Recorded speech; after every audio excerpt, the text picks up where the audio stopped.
6 dan 9 Agustus 1945, Amerika Serikat menjatuhkan bom atom di dua kota Jepang, yakni kota Hiroshima dan kota Nagasaki. Hal ini pun menjadi tahap akhir Perang Dunia II.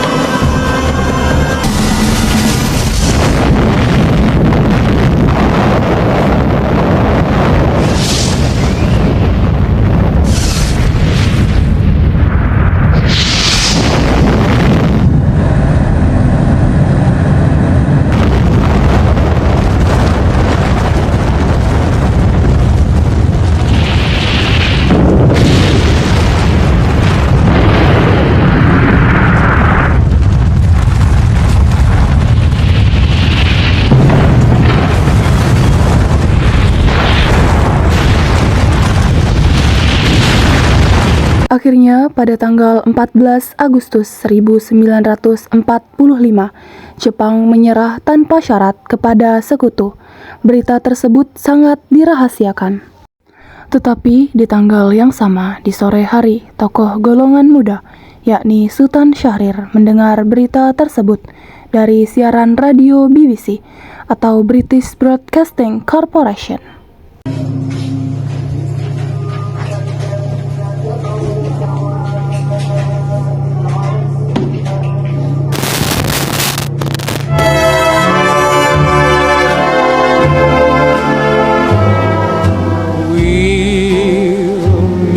Again, don't know where, don't know where. After 4 days of patient waiting for Japan's final word of surrender, the eager crowds in London got their reward. At the stroke of midnight came the Prime Minister's dramatic message from the Cabinet Room at number 10. Japan has today surrendered. The last of our enemies is laid low. At this time, Assalamualaikum Hairil. Waalaikumsalam. Saya baru saja mendengar berita tentang kekalahan Jepang kepada Sekutu. Mohon diberitakan berita ini kepada para pemuda. Baik, berita ini sangat bagus. Akan segera saya sampaikan. Setelah mendengar berita tersebut, Sultan Syahrir langsung bergegas menuju rumah Muhammad Hatta yang saat itu baru pulang dari melakukan rapat bersama Jenderal Terauchi di Dalat, Vietnam bersama Soekarno.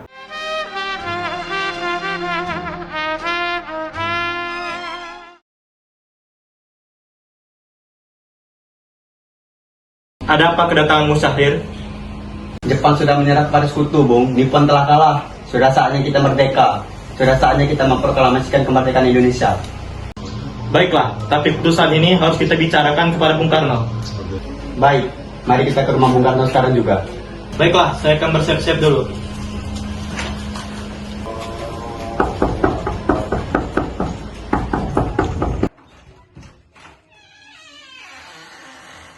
Ada apa? Apakah Bung Karno-nya ada? Ada. Sebentar ya, saya panggilkan. Silakan duduk.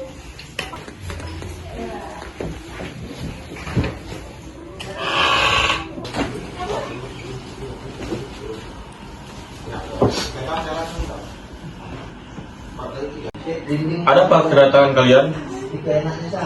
Jepang sudah menyerah kepada Sekutu, Bung. Ini adalah kesempatan emas bagi kita untuk memproklamasikan kemerdekaan. Tentang kemerdekaan, seharusnya kamu sudah tahu bahwa saat kami rapat di Dalat, Vietnam, Jepang telah berjanji untuk membantu kemerdekaan kita. Jepang bahkan telah membentuk PPKI. Benar kata Bung Karno Syahrir, kita harus benar-benar mempersiapkan kemerdekaan. Oleh karena itu, kita tidak boleh terburu-buru. Tapi Bung, Jepang telah kalah telak. Bukankah lebih baik kita merdeka atas jerih payah kita, bukan karena bantuan atau campur tangan Jepang? Untuk hal ini, saya harus mendiskusikannya dengan PPKI. Untuk apa lagi? PPKI dibentuk oleh Jepang. Kita tidak bisa terus percaya kepada Jepang yang telah menjajah kita. Sudah Syahrir, benar kata Bung Karno. Beliau ketua PPKI. Hal ini harus didiskusikan kepada PPKI agar tidak terjadi kepenyimpangan terhadap kemerdekaan. Tapi Bung,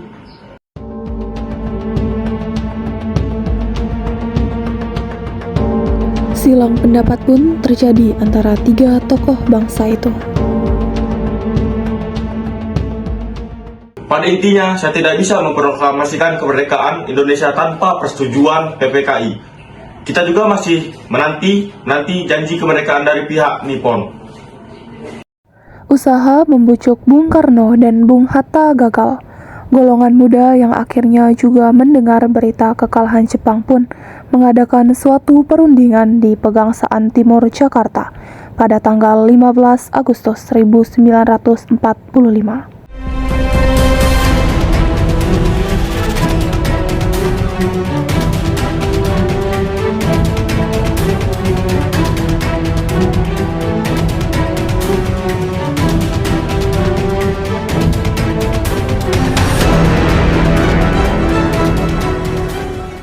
Jepang sudah kalah dari sekutu, apalagi yang kita tunggu? Benar, mengapa Bung Karno dan Bung Hatta masih saja menantikan janji Jepang yang tidak pasti? Saya rasa mereka masih dalam pengaruh Jenderal Tauchi. Saya rasa kita harus segera memproklamasikan kemerdekaan. Kita tidak bisa merdeka di bawah Jepang. Apa kata dunia? Indonesia negara bentukan Jepang? Kita semua maunya begitu, tapi bagaimana caranya? Benar, bagaimana? Apa yang harus kita lakukan? Sudah cukup, lebih baik kita temui Bung Hatta dan Bung Karno sekarang. Baiklah, mari kita segera menuju ke sana. Baiklah. Golongan muda pun segera menuju kediaman Soekarno. Mereka menuntut agar proklamasi kemerdekaan dilakukan pada tanggal 16 Agustus 1945 tanpa campur tangan Jepang. Jika Soekarno-Hatta menolak, maka akan terjadi pergolakan besar hingga pertumpahan darah.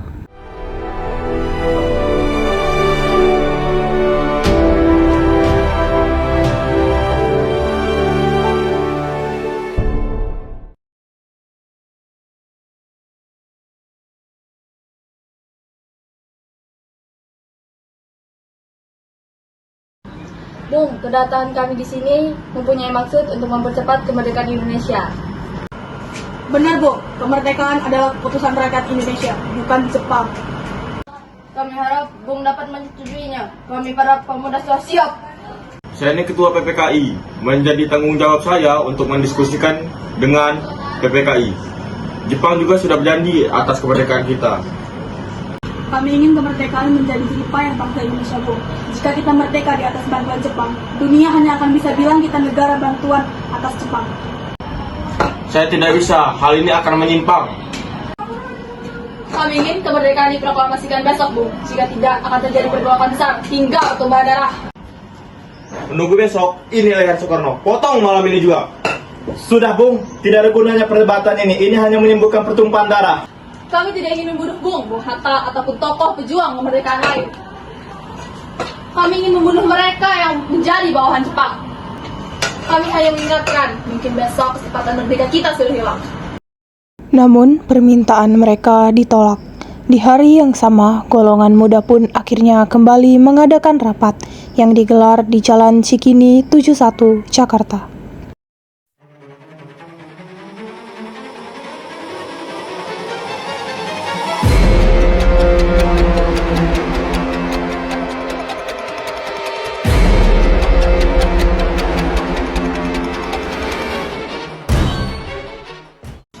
Bagaimana bisa mendiskusikan kemerdekaan dengan PPKI, sedangkan PPKI buatan Jepang, bukannya bisa menghambat kemerdekaan? Saya rasa tokoh golongan tua telah dimanipulasi oleh Jepang. Jika PPKI tetap mengambil wewenang atas kemerdekaan kita, lantas apa guna kita berjuang? Bagaimana pahlawan kita telah gugur? Soekarno dan Hatta jauhkan dari golongan tua, terutama dari pengaruh Jepang, agar mereka sadar kemerdekaan adalah milik kita. Kita bisa membawa mereka ke Rengas Dengklok, tepatnya tidak jauh dari Jakarta. Saya setuju, ini rencana kita. Rencana golongan muda dimulai dari membagi kelompoknya menjadi 2 kelompok kecil dan membuat kerusuhan mengenai kaum muda di Jakarta. Selanjutnya, tepatnya pada tanggal 16 Agustus 1945, kurang lebih pukul 3 dini hari, mereka menjalankan aksinya.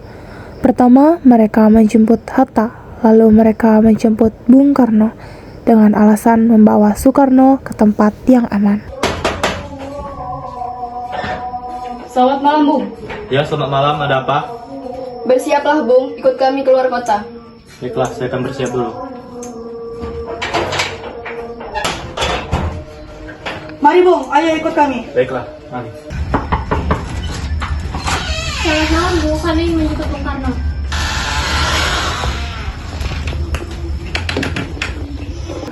Bersiaplah, Bung, kami akan membawa Bung ke tempat yang aman. Aman untuk kalian habiskan. Ini hanya untuk kebaikan masyarakat Indonesia, Bung. Mohon ikut kami. Baiklah, tapi saya ingin Fatmawati dan Guntur ikut dengan saya.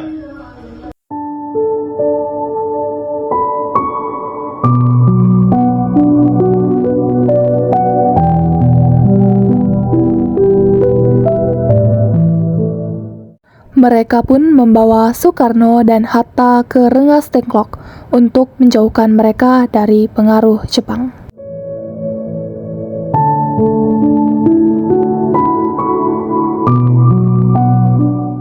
Pagi hari di hari yang sama, Jakarta berada dalam keadaan tegang karena seharusnya diadakan pertemuan PPKI. Namun Soekarno dan Hatta tidak ada di tempat. Yusuf Kunto pun dikirim untuk berunding dengan golongan muda yang ada di Jakarta. Tapi akhirnya Kunto hanya menemui Wikana dan Ahmad Subarjo.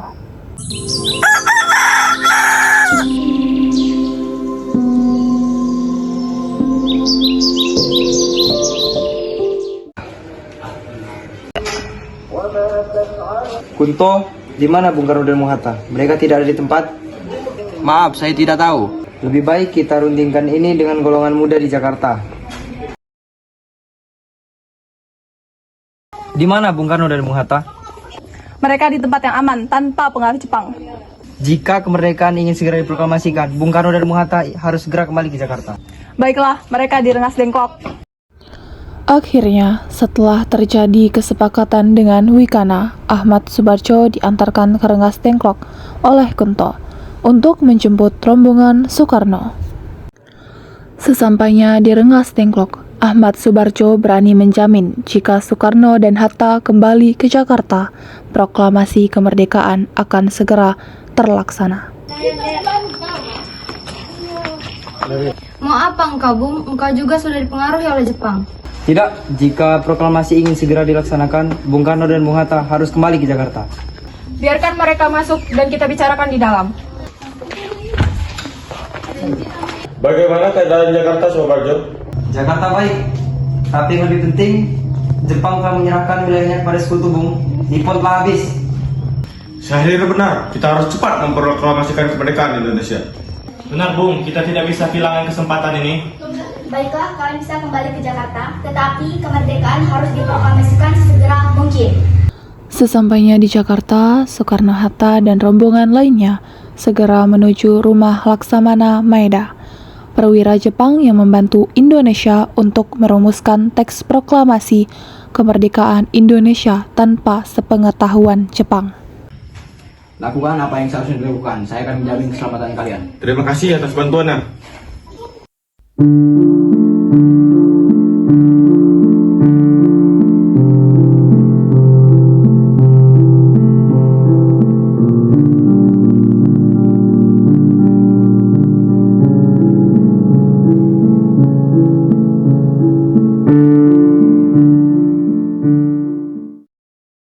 Setelah perumusan teks proklamasi, pengetikan dilakukan oleh Sayuti Malik atas permintaan Soekarno. Bersama BM Diah, Sayuti Malik mengetik naskah proklamasi di ruang bawah tanah rumah Laksamana Maeda.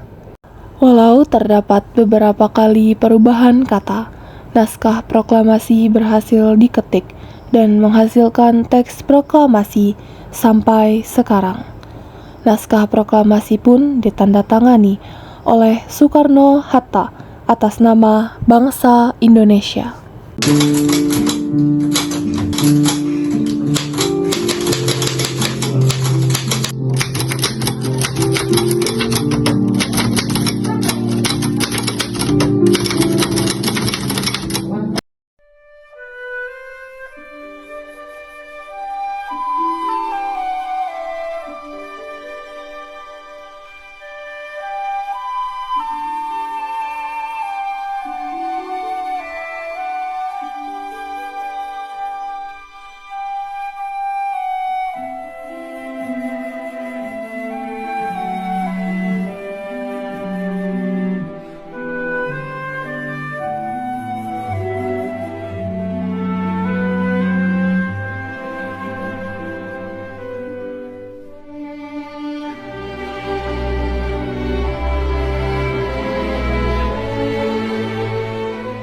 Akhirnya, proklamasi kemerdekaan Indonesia dibacakan pada pukul 10 pagi waktu Indonesia Barat, tanggal 17 Agustus 1945 di rumah Soekarno di Jalan Pegangsaan Timur, nomor 56, Jakarta. Proklamasi. Kami, bangsa Indonesia, dengan ini menyatakan kemerdekaan Indonesia. Hal-hal yang mengenai pemindahan, kekuasaan, dan lain-lain diselenggarakan dengan cara saksama dan dalam tempo yang sesingkat-singkatnya. Jakarta, 17 Agustus 1945. Atas nama bangsa Indonesia, Soekarno, Hatta.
Ngomong.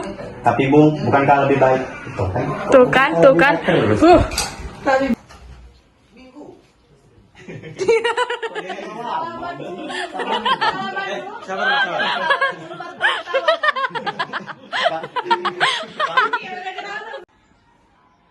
Sudah cukup. Lebih baik kita temui Bung Karno. Bung. Saya ini ketua PPKI. Saya tidak bisa, hal ini lah. Jika PPKI tetap mengambil lain salah. Menunggu besok, ini yang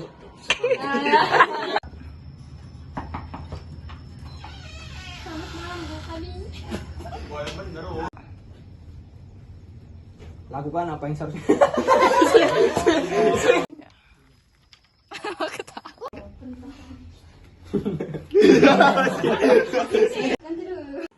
Ngomong, Jan. Untuk hal ini saya harus mendiskusikannya dengan PPI. Saya kami telah Bom dijatuhin dulu dari Amerika. Tidak bisa, Bung. Kenapa? Jalan Bapak ngomong. Tidak bisa, saya harus bisa menulis sos. udah nggak apa-apa. Oh, kebiasaan.